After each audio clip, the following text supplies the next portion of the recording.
तो बच्चों, वीडियो के भाग 1 में हमने कई उदाहरणों से संज्ञा शब्द के बारे में जानकारी प्राप्त की। अब वीडियो के दूसरे भाग में हम संज्ञा के भेद के विषय में जानेंगे। इन सारे उदाहरणों को देखते हुए हम पाते हैं कि संज्ञा के 3 भेद होते हैं, यानी संज्ञा 3 प्रकार की होती है। पहला व्यक्तिवाचक संज्ञा, दूसरा जातिवाचक संज्ञा और तीसरा भाववाचक संज्ञा। चलिए सबसे पहले हम व्यक्तिवाचक संज्ञा को जानते हैं। किसी विशेष प्राणी, विशेष वस्तु अथवा विशेष स्थान का बोध कराने वाले शब्द व्यक्तिवाचक संज्ञा कहलाते हैं, जैसे आगरा, हिमालय, डॉक्टर राजेंद्र प्रसाद, सूरदास आदि। ये सभी व्यक्तिवाचक क्यों है? क्योंकि ये कहीं ना कहीं खास है, विशेष है। जैसे आगरा उत्तर प्रदेश का एक शहर है, हिमालय हमारे देश के उत्तर में है और पर्वतों का राजा है, डॉक्टर राजेंद्र प्रसाद हमारे देश के प्रथम राष्ट्रपति रहे और सूरदास कृष्ण के भक्त थे और उन्होंने उनके ऊपर कई रचनाएं लिखी। तो व्यक्तिवाचक संज्ञा के उदाहरण चित्र से देखिए। पहला ताजमहल, दूसरा दिल्ली और तीसरा जवाहरलाल नेहरू। तो आइए दूसरे भेद जातिवाचक संज्ञा के बारे में जानते हैं। जो शब्द किसी प्राणी, स्थान अथवा वस्तु की जाति का बोध कराते हैं उन्हें जातिवाचक संज्ञा कहते हैं, जैसे बच्चा, मेज, नदी आदि। यहाँ बच्चा शब्द कई बच्चों के बारे में बताता है। वैसे ही नदी, एक नदी से हमें किसी खास नदी का बोध नहीं होता। हम नदी के नाम पर कई नदियों को भी संबोधित करते हैं, जैसे गंगा नदी। तो गंगा नदी व्यक्तिवाचक संज्ञा हो जाती है और केवल नदी जातिवाचक संज्ञा।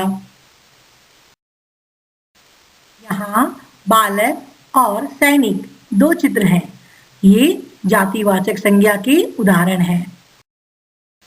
तो चलिए तीसरे भेद भाववाचक संज्ञा को जानते हैं।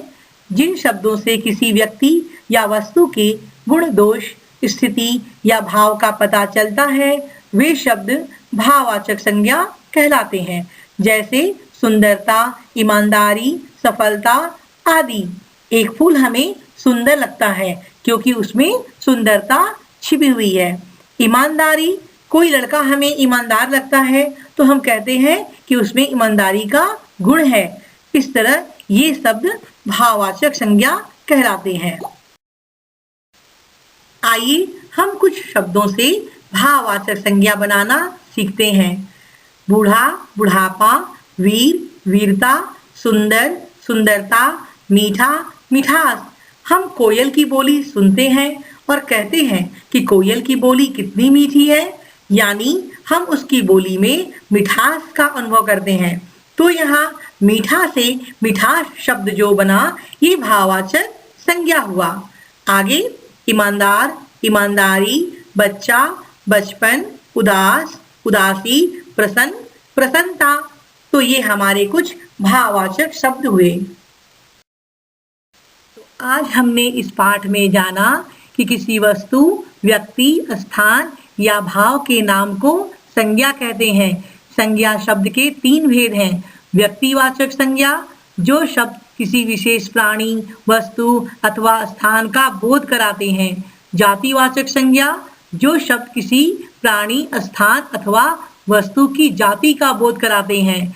और आखिरी में भाववाचक संज्ञा, जो शब्द किसी व्यक्ति या वस्तु के भाव, दशा, गुण, दोष आदि का बोध कराते हैं।